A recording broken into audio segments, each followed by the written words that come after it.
اور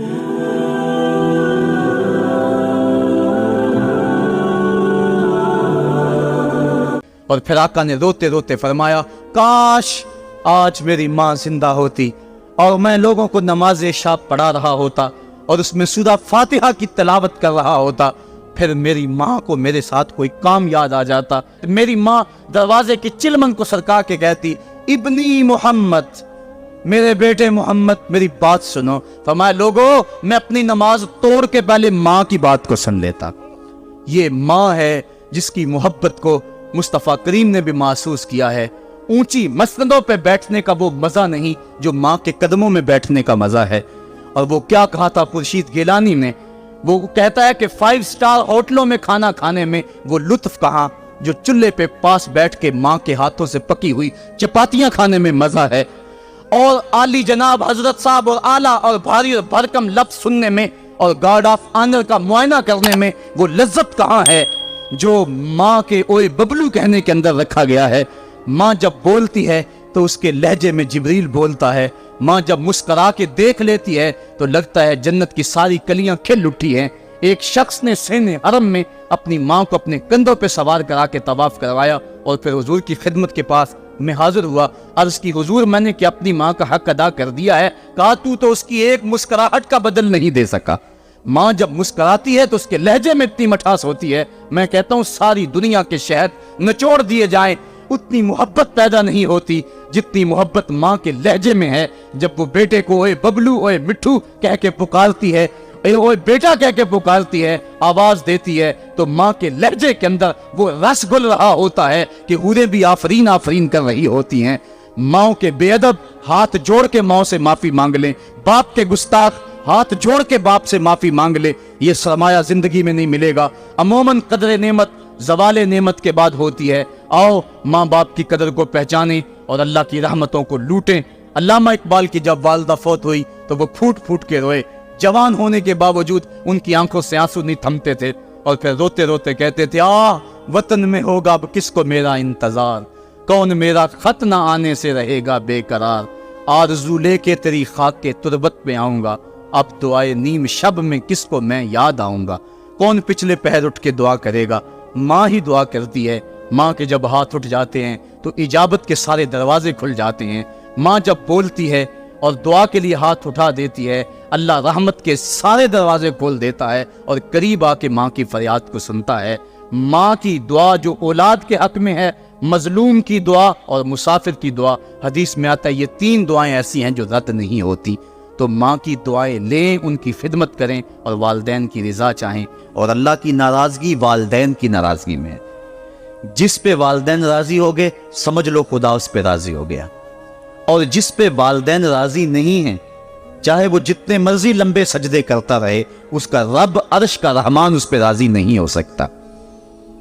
اللہ کے حبیب صلی اللہ علیہ وسلم نے ارشاد فرمایا الا انبئکم باکبر الکبائر، لوگو تمہیں بڑے بڑے گناہوں کی خبر نہ دے دوں؟ صحابہ نے عرض کی کیوں نہیں یا رسول اللہ، آپ ارشاد کریں۔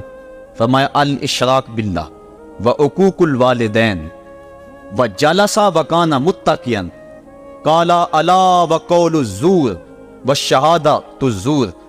حضور فرمایا ایک اللہ کے ساتھ کسی کو شریک ٹھہرانا، اور دوسرا کسی انسان کو قتل کرنا، تیسرا والدین کی نافرمانی کرنا۔ اور حضور اس موقع پہ ٹیک لگائے بیٹھے تھے، ٹیک چھوڑ کے آگے ہو گئے، وجلس وکان متقیا، آگے ہو گئے، اور حضور نے 3 مرتبہ اس بات کو کہا، اور پھر فرمایا اور جھوٹی گواہی دینا اور جھوٹی شہادت دینا۔ تو یہ وہ ہیں جو بڑے بڑے گناہ ہیں۔ میں نے ایک روایت میں پڑھا ہے، حضور نے ارشاد فرمایا جنت کی خوشبو 1000 سال کی مسافت سے آنا شروع ہو جائے گی۔ جب لوگ جنت میں جائیں گے تو 1000 سال کی مسافت دور ہی ہوں گے کہ جنت کی خوشبو آنا شروع ہو جائے گی، لیکن 4 اشخاص ہیں جو جنت کی خوشبو نہیں پا سکیں گے۔ وہ کون کون سے ہیں؟ ایک قاطع الرحم، جو رشتہ داریاں توڑتا ہے، کبھی اس سے لڑائی، کبھی اس سے لڑائی، کبھی اس سے لڑائی، حالانکہ حکم ہے سل من قطعک وات من حرمک، جو تجھ سے تعلق توڑے تو اس سے تعلق جوڑ، جو تجھے محروم رکھے تو اس کی جھولیاں بھر دے۔ تو جو رشتہ داریوں کو توڑتا ہے، مقدس رشتوں کو پامال کرتا ہے، بلکہ والدین کے حوالے سے یہ بات بھی سن لیں، بعض اوقات والدہ اپنی بہن سے ناراض ہو جاتی ہے، باپ اپنے بھائیوں سے ناراض ہو جاتا ہے، تو اولاد کو کہتا ہے کہ نہ ملنا، اپنے جو ہے وہ چچا تائے سے نہ ملنا، ماں کہتی ہے اپنی خالہ سے نہ ملنا، تو اب کیا حکم ہے، ملے کہ نہ ملے؟ تو علماء نے اس پہ گفتگو فرمائی ہے کہ قطع رحمی حرام ہے، اور ماں قطع رحمی کا حکم دے رہی ہے، کہتی ہے، اور بندہ سوچتا ہے، بچہ سوچتا ہے کہ میری خالہ تو میری ماں کے پیچھے، میرے چچا میرے تائے تو میرے باپ کے پیچھے ہیں، جب باپ نہیں ملتا تو میرے کیا لگتے ہیں، جب ماں نہیں ملتی تو خالہ اور ماموں میرے کیا لگتے ہیں؟ تو وہ ماں کے پیچھے اور باپ کے پیچھے لگ کر ان عظیم رشتوں کو چھوڑ دیتا ہے، جبکہ لا طاعت المخلوق فی معصیت الخالق، خالق کی معصیت میں مخلوق کی اطاعت نہیں ہوگی۔ تو جو یہ چیزیں ہیں قطع رحمی نہیں کی جائے گی۔ علماء نے یہاں طریقہ یہ بیان کیا ہے کہ والدین سے چوری ملے تاکہ ان کا بھی دل نہ دکھے لیکن ان سے تعلق نہ توڑے، چونکہ قطع رحمی کے زمرے میں نہ آئے۔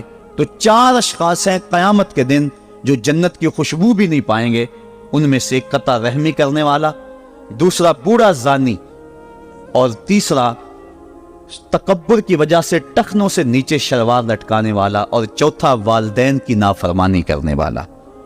حضور فرمائے یہ 4 اشخاص ایسے ہیں کہ جو جنت کی خوشبو بھی نہیں پائیں گے۔ اور ایک اور 4 اشخاص کی کہانی سنو۔ حضور نے ارشاد فرمایا، اے عمر، اگر مجھے لوگوں کے سست ہو جانے کا ڈر نہ ہو تو میں تمہیں یہ بات کہوں کہ اس خبر کو جا کے گلی بازاروں میں بتا دو اور 4 اشخاص کی جنت کی گواہی دے دو کہ انہیں جنت میں جانے سے کوئی شے نہیں روک سکتی۔ عرض کی حضور کون کون؟ فرمایا ایک وہ عورت جس نے اپنی ساری محبتیں اپنے خامد پہ نچھاور کر دیں اور وہ اس حال میں مری کہ اس کا خامد اس پہ راضی تھا، جنت میں جانے سے اس کو کوئی شے نہیں روک سکتی۔ اور دوسرا وہ شخص جس کے بچے زیادہ ہیں، ذرائع آمدنی تھوڑے ہیں، لیکن اس نے اپنے بچوں کے پیٹ میں حرام کا لقمہ نہیں جانے دیا، محنت کرتا رہا، اوور ٹائم لگاتا رہا، مزدوری کرتا رہا اور اپنے بیٹوں کے لیے رزق حلال کی تلاش میں رہا۔ وہ بوڑھی کمر پہ بوریاں اٹھا اٹھا کے کام کرتا تھا اور اپنی کثیر اولاد کی پرورش کے لیے اس نے محنتیں بلی کی اور ان کو حرام کا لقمہ نہیں کھلایا۔ فرمایا قیامت کے دن اس کو بھی جنت میں جانے سے کوئی شے رکاوٹ نہیں پیدا کر سکتی۔ اور تیسرا حضور نے فرمایا وہ شخص کہ جو اپنے والدین کے ساتھ حسن سلوک کرے اور اس کے والدین اس پہ خوش ہوں، اس پہ راضی ہو جائیں۔ اور چوتھا وہ شخص کہ جس نے ایسی سچی توبہ کی کہ گناہوں کی طرف پلٹنا اس کے لیے اتنا مشکل تھا، جس طرح جانور کے تھن سے نکلا ہوا دودھ واپس نہیں جا سکتا، وہ گناہوں کی دنیا میں دوبارہ نہیں جا سکتا۔ تو یہ فرمایا یہ 4 شخص ایسے ہیں، عمر اگر اس بات کا ڈر نہ ہو کہ لوگ سست پڑ جائیں گے تو ان 4 اشخاص کے بارے میں شہادت دے دو کہ یہ دنیا پہ چلتے پھرتے جنتی۔ تو ماں باپ کی خدمت کرنے والا، ماں باپ کو راضی رکھنے والا یقیناً اللہ کی نعمتوں کا حقدار ہے۔ وہ بدبخت ہیں بیٹے جو ماں باپ کو راضی نہیں رکھتے۔ اللہ کے حبیب صلی اللہ علیہ وسلم کی خدمت میں ایک شخص حاضر ہوا اور اس نے اذن جہاد طلب کیا، حضور میں جہاد پہ جانا چاہتا ہوں، مجھے اجازت مرحمت فرمائے۔ حضور نے فرمایا احیٌ والدا کا، کیا تیرے والدین زندہ ہیں؟ قالا نعم، عرض کی ہاں حضور میرے والدین زندہ ہیں۔ قالا ففیہما فجاہد، کہا جا ان کی خدمت کر، یہی تیرا جہاد ہے۔ ماں باپ کو بلکتا ہوا چھوڑ جائے اور آپ جہاد پہ چلا جائے، ماں فالج میں گری ہوئی ہے اور بیٹا تبلیغی گشت پہ چلا جائے، باپ تڑپ رہا ہے اور بیٹا پیر کی چوکھٹ پہ جھاڑو دیتا پھرے، اللہ راضی نہیں ہوگا۔ میں سچ کہتا ہوں، اپنے بھی خفا مجھ سے ہیں، بیگانے بھی ناخوش، کہ میں زہر حلال کو کبھی کہہ نہ سکا کند، بات وہی کہتا ہوں سمجھتا ہوں جسے حق، نئے ابلائی مسجد ہوں، نئے تہذیب کا فرزند، محمد عربی صلی اللہ علیہ وسلم سے بڑا پیر کون ہو سکتا ہے؟ لیکن حضرت وہ ویسے کرنی نہیں آ رہے۔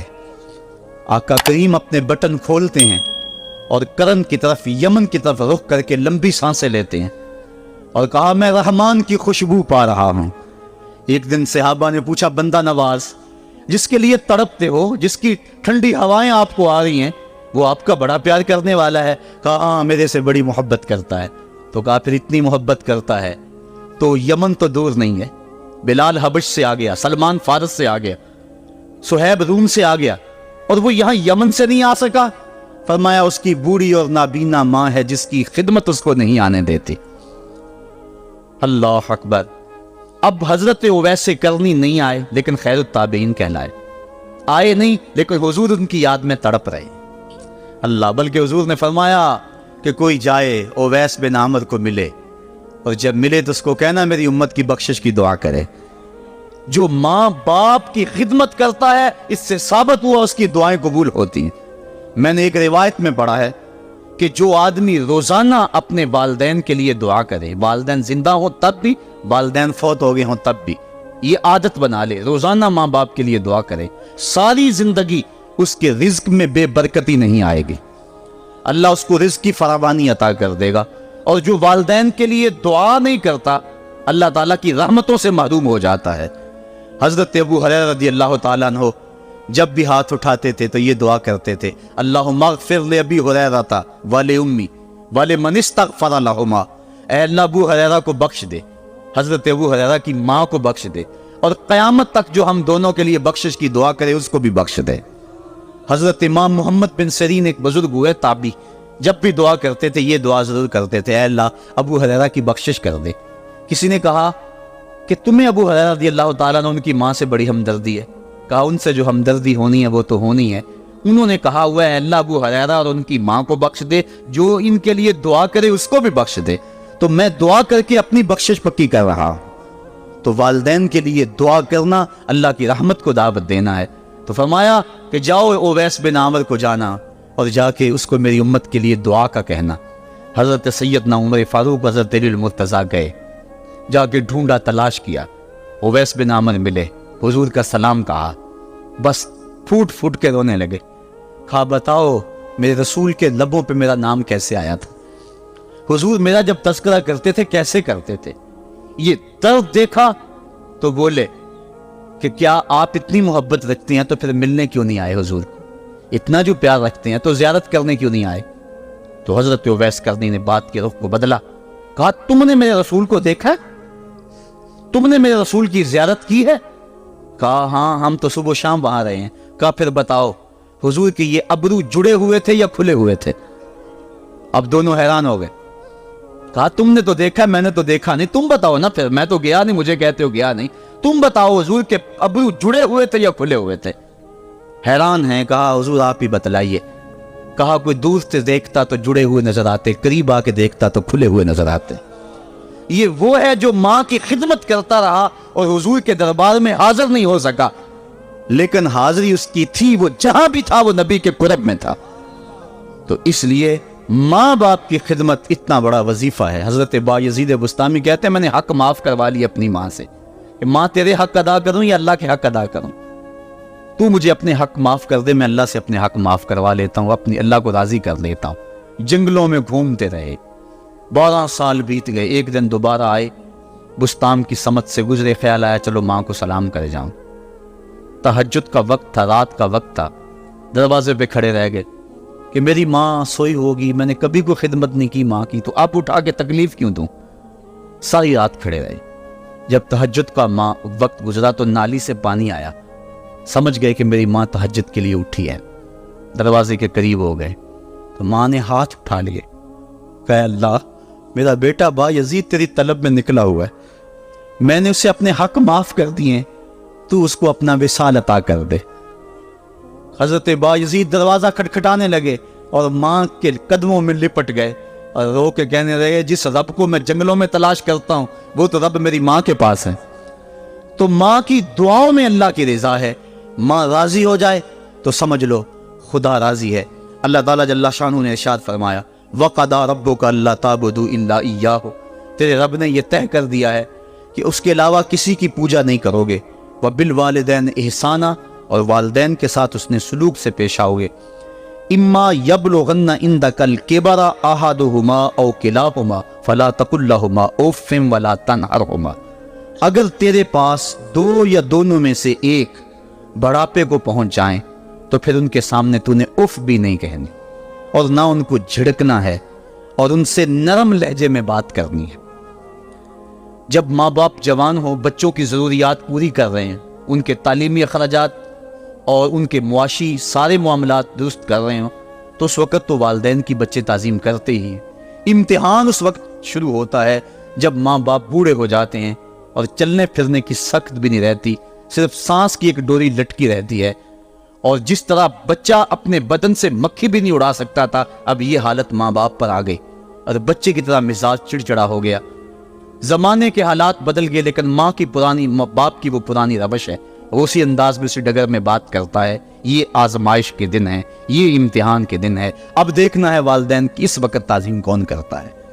فرمایا اما یبلغن عندک الکبر، اگر تیرے پاس وہ بڑھاپے کو پہنچ جائیں، دونوں پہنچ جائیں، یا تیری خوش قسمتی کہ دونوں میں سے ایک پہنچ جائیں یا دونوں پہنچ جائیں، تو پھر ان کی تو نے تعظیم کرنی ہے۔ کیا کیسے تعظیم کرنی ہے؟ فلا تقل لہما اف، تو نے ان کو اف بھی نہیں کہنا۔ حضرت امام فخر الدین رازی کے حوالے سے میں آج ہی صبح یا گزشتہ شب اف کی تشریحات دیکھ رہا تھا، انہوں نے 12-13 اقوال بیان کیے ہیں، لیکن 2 قول فرماتے ہیں۔ اف یہ ہے کہ انسان کے بدن کے اوپر جو شفاف رہتا ہو، صاف رہتا ہو، مٹی پڑ جائے، ریت کا ذرہ پڑ جائے تو اس کو پھونک مار کے اس کو ہٹاتا ہے، تو وہ پھونک سے جو آواز پیدا ہوتی ہے اس کو عربی میں اف کہتے ہیں۔ تو پھر اف ہر اس چیز کے لیے منقول ہو گیا جو ناپسندیدہ ہے۔ ایک تو قول یہ ہے کہ والدین کے سامنے اس احتیاط سے رہو۔ دوسری بات، آپ فرماتے ہیں اف کا مفہوم یہ ہے کہ جب ماں باپ بوڑھے ہو جائیں تو بول و براز چارپائی پہ نکل جاتا ہے اور انسان ان کو اٹھا کے ان کی خدمت کرتا ہے، صفائی کرتا ہے، کپڑے بدلتا ہے۔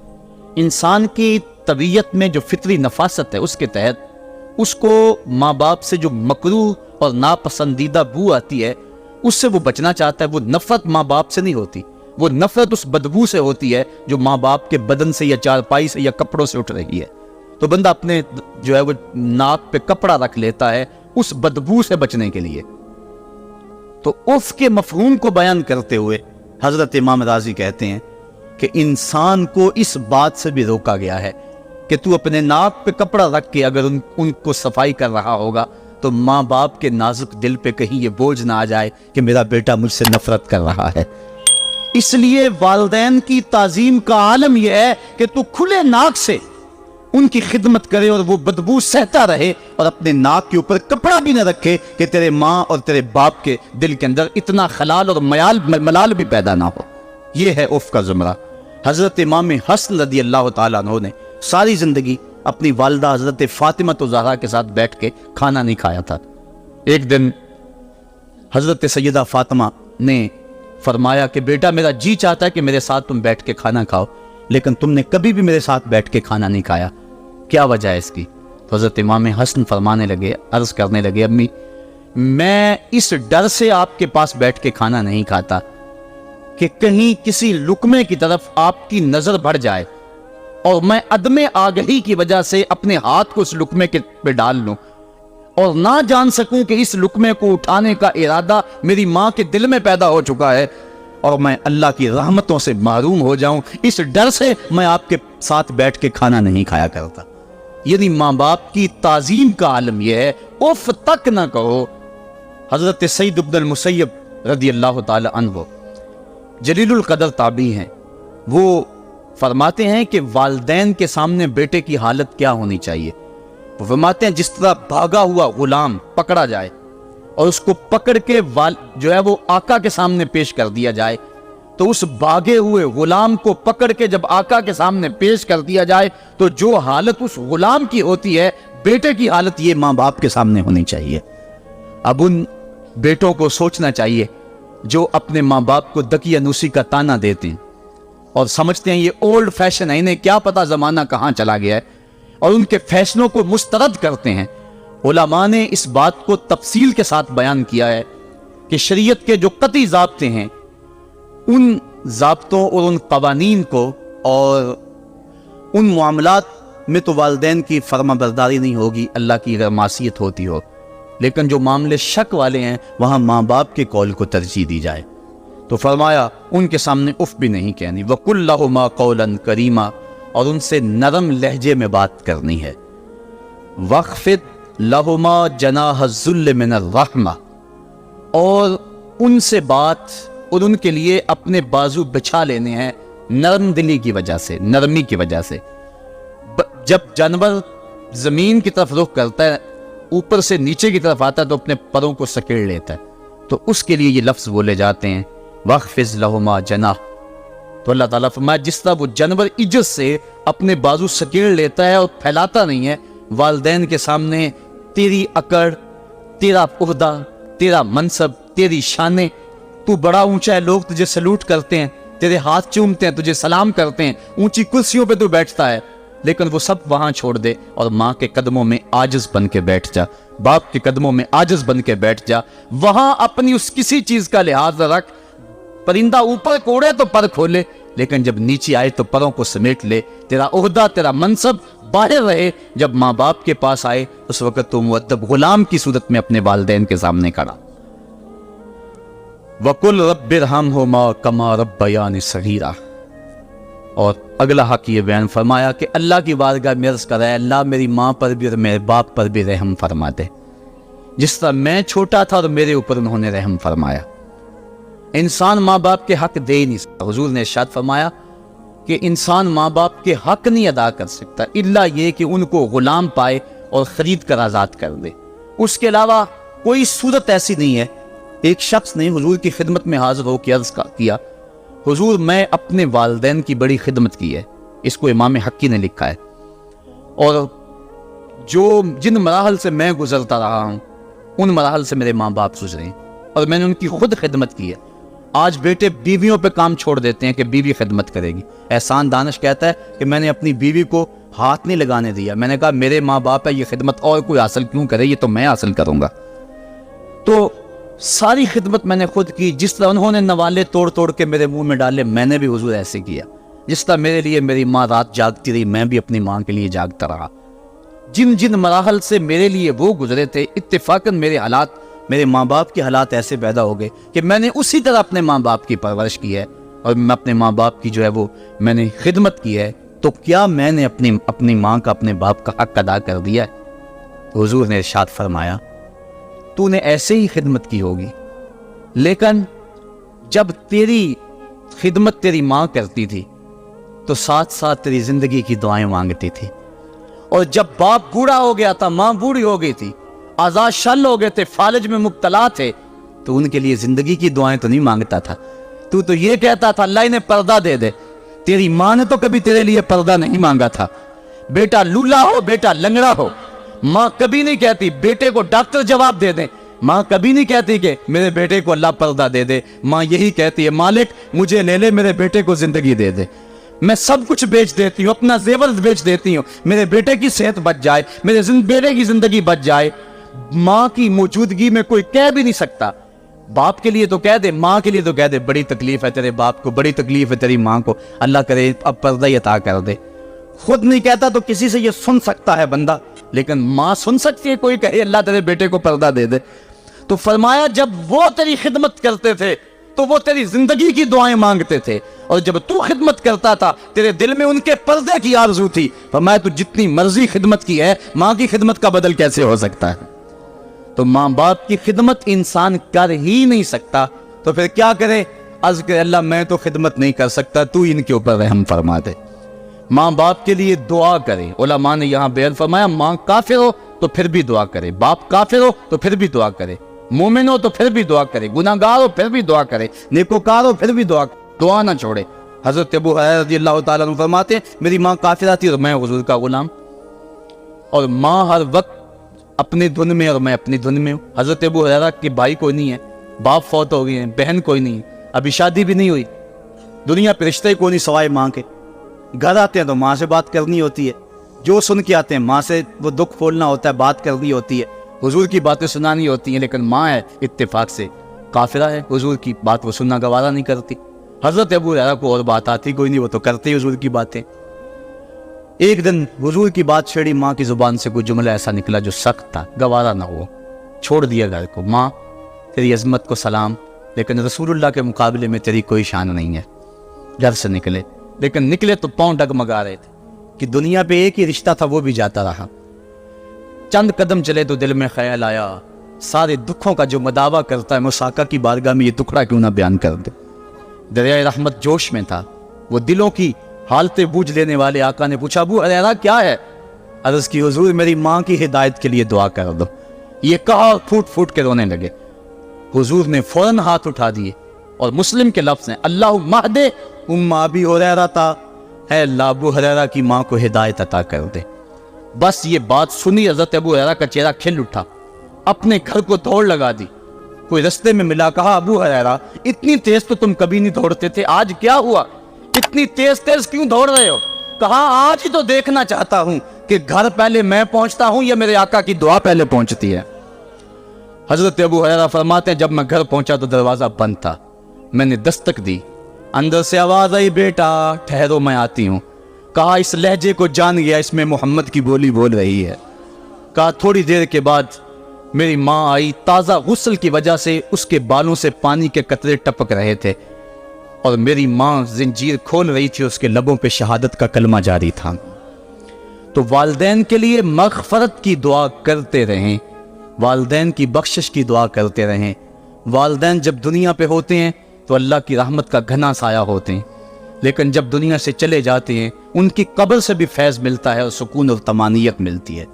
والدین فوت ہو جائیں تو ان کے حق ختم نہیں ہو جاتے، بلکہ حدیث میں آتا ہے 4 حق ایسے ہیں والدین کے جو مرنے کے بعد بھی اولاد کے ذمہ باقی رہتے ہیں. الصلاۃ، ان کے اوپر نماز جنازہ پڑھی جائے. دوسرا حق الاستغفار لہم، ان کے لیے بخشش کی دعا کرتے رہی جائے، مسلسل دعا کی جائے بخشش کی ان کے لیے. اور ایک روایت میں نے پڑھا ہے اگر کوئی بندہ اس کے والدین حالت ناراضگی میں فوت ہو گئے، والدین ناراض تھے، موقع نہ مل سکا منانے کا اور والدین فوت ہو گئے، تو حدیث میں آتا ہے کہ وہ کثرت کے ساتھ، ایک تو اپنی خالہ کے ساتھ، ماں اگر فوت ہوئی ہے تو باپ ہوئی ہے تو باپ کے بھائیوں کے ساتھ اس نے سلوک کرے، باپ خوش ہوگا. دوسرا کثرت کے ساتھ اپنے والد کے لیے استغفار، والدہ کے لیے استغفار کرتا رہے.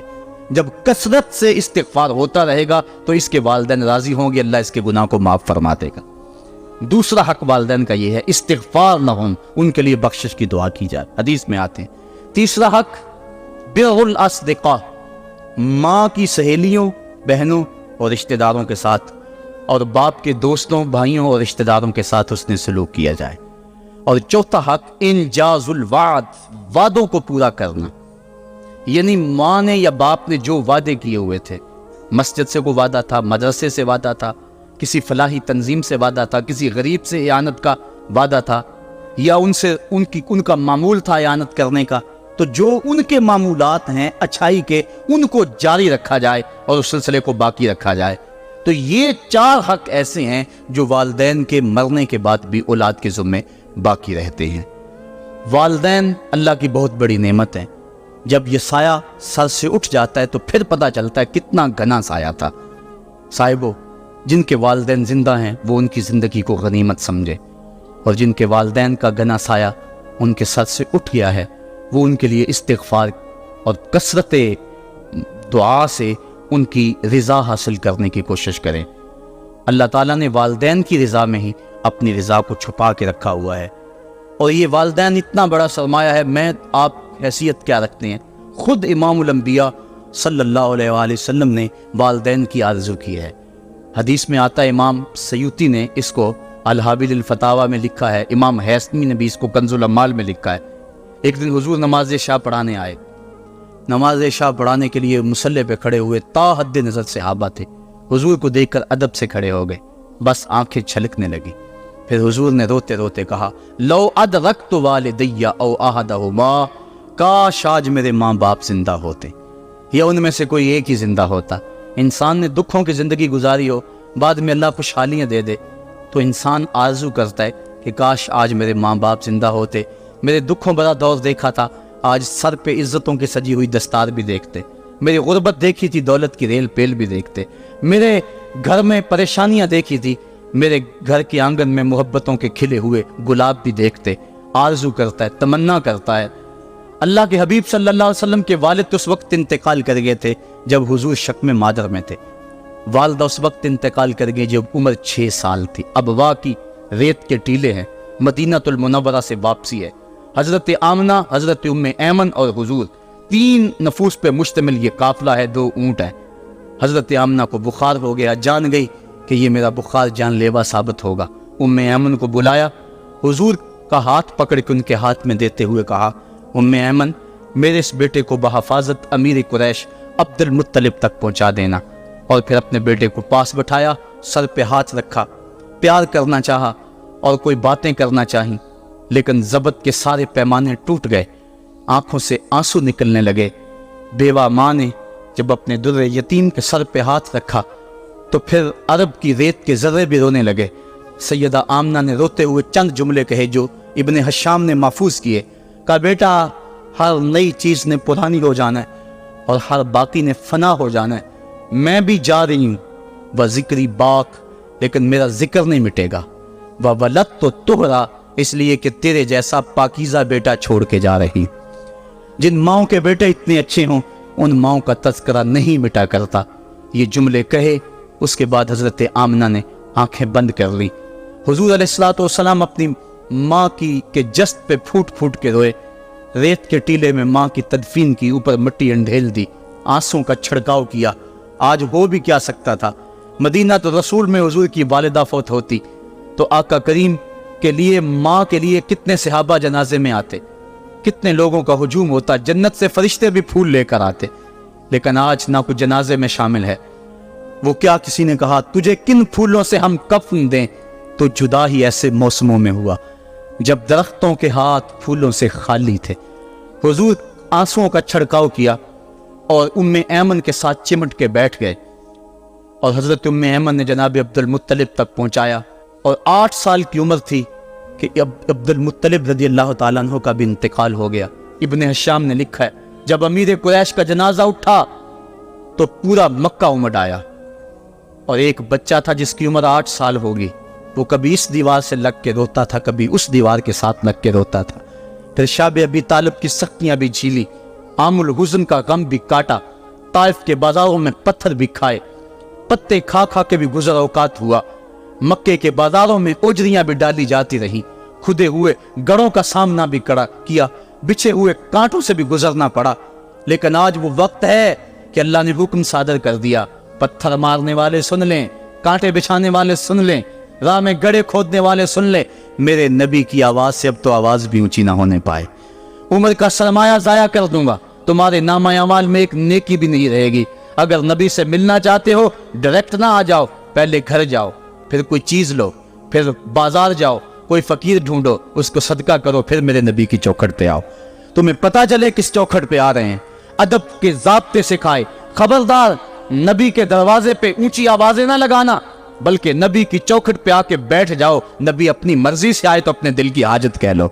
قرآن اتر چکا ہے، ادب کی آیتیں نازل ہو چکی ہیں، آقا کریم گھر سے نکلے، صحابہ ادب سے کھڑے ہو گئے، حضور کی نظر پیچھے پلٹ کے 6 سال کی عمر میں ابوا کی ریت کے ٹیلوں میں گردش کرنے لگی، اور پھر آقا نے روتے روتے فرمایا، کاش آج میری ماں زندہ ہوتی اور میں لوگوں کو نماز شب پڑھا رہا ہوتا اور اس میں سورہ فاتحہ کی تلاوت کر رہا ہوتا، پھر میری ماں کو میرے ساتھ کوئی کام یاد آ جاتا، میری ماں دروازے کی چلمن کو سرکا کے کہتی، ابنی محمد، میرے بیٹے محمد میری بات سنو۔ فرمایا لوگو میں اپنی نماز توڑ کے پہلے ماں کی بات کو سن لیتا۔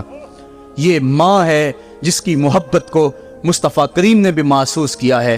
اونچی مسندوں پہ بیٹھنے کا وہ مزہ نہیں جو ماں کے قدموں میں بیٹھنے کا مزہ ہے۔ اور وہ کیا کہا تھا خورشید گیلانی نے، وہ کہتا ہے کہ 5 اسٹار ہوٹلوں میں کھانا کھانے میں وہ لطف کہاں جو چولہے پہ پاس بیٹھ کے ماں کے ہاتھوں سے پکی ہوئی چپاتیاں کھانے میں مزہ ہے، اور عالی جناب حضرت صاحب اور اعلیٰ اور بھاری اور بھرکم لفظ سننے میں اور گارڈ آف آنر کا معائنہ کرنے میں وہ لذت کہاں ہے جو ماں کے اوئے ببلو کہنے کے اندر رکھا گیا ہے۔ ماں جب بولتی ہے تو اس کے لہجے میں جبریل بولتا ہے، ماں جب مسکرا کے دیکھ لیتی ہے تو لگتا ہے جنت کی ساری کلیاں کھل اٹھی ہیں۔ ایک شخص نے سین حرم میں اپنی ماں کو اپنے کندھوں پہ سوار کرا کے طواف کروایا اور پھر حضور کی خدمت کے پاس میں حاضر ہوا، عرض کی حضور میں نے کہ اپنی ماں کا حق ادا کر دیا ہے، کہا تو اس کی ایک مسکراہٹ کا بدل نہیں دے سکا۔ ماں جب مسکراتی ہے تو اس کے لہجے میں اتنی مٹھاس ہوتی ہے، میں کہتا ہوں ساری دنیا کے شہد نچوڑ دیے جائیں اتنی محبت پیدا نہیں ہوتی جتنی محبت ماں کے لہجے میں ہے۔ جب وہ بیٹے کو اوے ببلو اوے مٹھو کہہ کے پکارتی ہے، اوے بیٹا کہہ کے پکارتی ہے، آواز دیتی ہے، تو ماں کے لہجے کے اندر وہ رس گل رہا ہوتا ہے کہ حوریں بھی آفرین آفرین کر رہی ہوتی ہیں۔ ماؤں کے بے ادب ہاتھ جوڑ کے ماؤں سے معافی مانگ لیں، باپ کے گستاخ ہاتھ جوڑ کے باپ سے معافی مانگ لے، یہ سرمایہ زندگی میں نہیں ملے گا۔ عموماً قدر نعمت زوال نعمت کے بعد ہوتی ہے۔ آؤ ماں باپ کی قدر کو پہچانیں اور اللہ کی رحمتوں کو لوٹیں۔ علامہ اقبال کی جب والدہ فوت ہوئی تو وہ پھوٹ پھوٹ کے روئے، جوان ہونے کے باوجود ان کی آنکھوں سے آنسو نہیں تھمتے تھے، اور پھر روتے روتے کہتے تھے وطن میں ہوگا اب کس کو میرا انتظار، کون میرا خط نہ آنے سے رہے گا بے قرار، آرزو لے کے تیری خاک کے تربت پہ آؤں گا، اب دعائے نیم شب میں کس کو میں یاد آؤں گا، کون پچھلے پہر اٹھ کے دعا کرے گا، ماں ہی دعا کرتی ہے۔ ماں کے جب ہاتھ اٹھ جاتے ہیں تو اجابت کے سارے دروازے کھل جاتے ہیں۔ ماں جب بولتی ہے اور دعا کے لیے ہاتھ اٹھا دیتی ہے، اللہ رحمت کے سارے دروازے کھول دیتا ہے اور قریب آ کے ماں کی فریاد کو سنتا ہے۔ ماں کی دعا جو اولاد کے حق میں ہے، مظلوم کی دعا اور مسافر کی دعا، حدیث میں آتا ہے یہ 3 دعائیں ایسی ہیں جو رد نہیں ہوتی۔ تو ماں کی دعائیں لیں، ان کی خدمت کریں اور والدین کی رضا چاہیں۔ اللہ مجھے آپ کو توفیق عمل نصیب فرمائے۔ وآخر دعوانا الحمدللہ رب العالمین۔